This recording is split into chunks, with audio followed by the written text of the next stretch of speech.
Hello everyone, this is Nudge. So I'd like to point out a few things before I start the glitch fest, as it were. Um, this is a video about the Super Simon 2003, doing glitches with low batteries, as you can tell from the title. I just want to point out a few things before we go. So the first thing is, how do I do these glitches?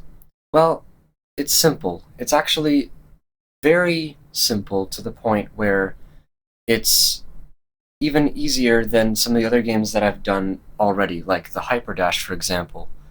So what I do is, first of all, you need slightly lower batteries for this to work.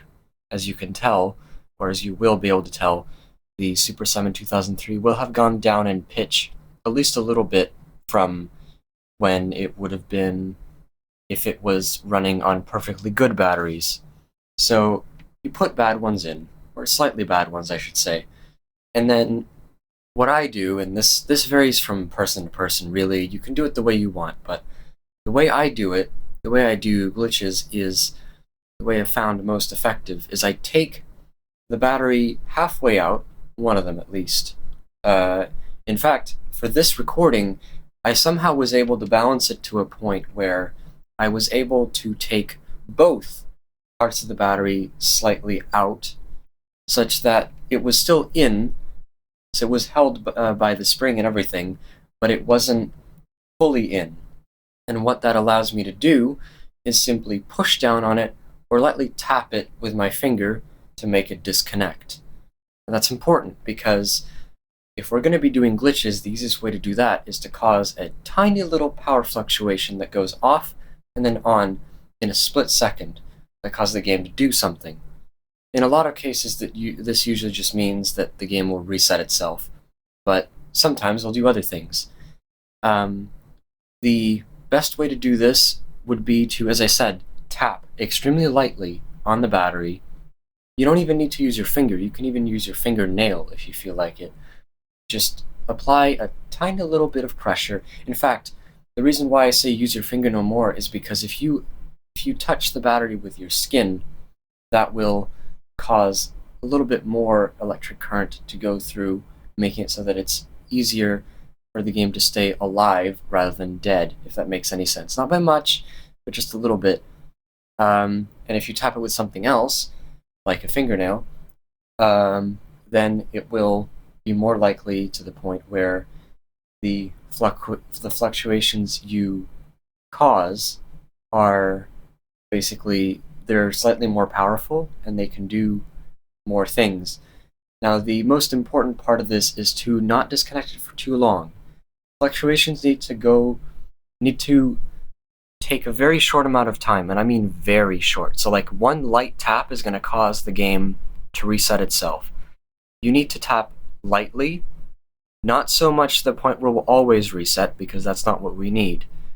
And also, don't hold your finger or whatever you're using for too long, otherwise it will simply just turn off, and then when you release, it'll turn back on again. That's not exactly what we want either.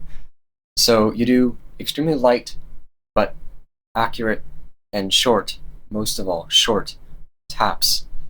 And another thing you can do is, well, not do, but the more you do this, the more likely it is that the batteries will start disconnecting enough to the point where you literally don't even need to do anything yourself, because the game is just having trouble keeping the battery in place and connected, which means it will literally do things by itself. There are parts in the recording where it's done this. And at this point, you can literally set a disconnect off by pressing a button slightly harder than normal, or tapping the base of the unit, or even shaking it around a little bit. That just causes the thing to disconnect because it's held together by the skin of their teeth, so to speak. It's like very, very loose, but just tight enough to the point where it will still try to connect itself. If you find that it's disconnecting too much, you can push it in slightly, and it will regain some of its connectivity and allow you to do everything again. Okay, now that I've talked about how to do glitches, I'm going to talk about the slot machine glitch because this is the very first one that we get, and ironically, this is the only time in this recording. The recording lasted 45 minutes, by the way. I trimmed it down to about 15. The slot machine glitch is one of the rarer ones. It doesn't happen very often, but when it does happen, it's great. It's basically a different way of playing the game. It's very fun.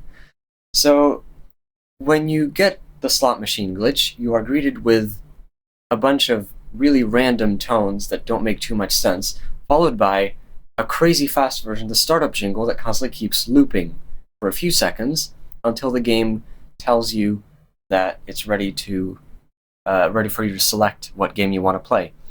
At this point, by the way, I have trimmed a huge amount, so like whatever you're hearing might not be exactly how it went, because I did trim in the middle of things sometimes to make it so that it's easier to save on time.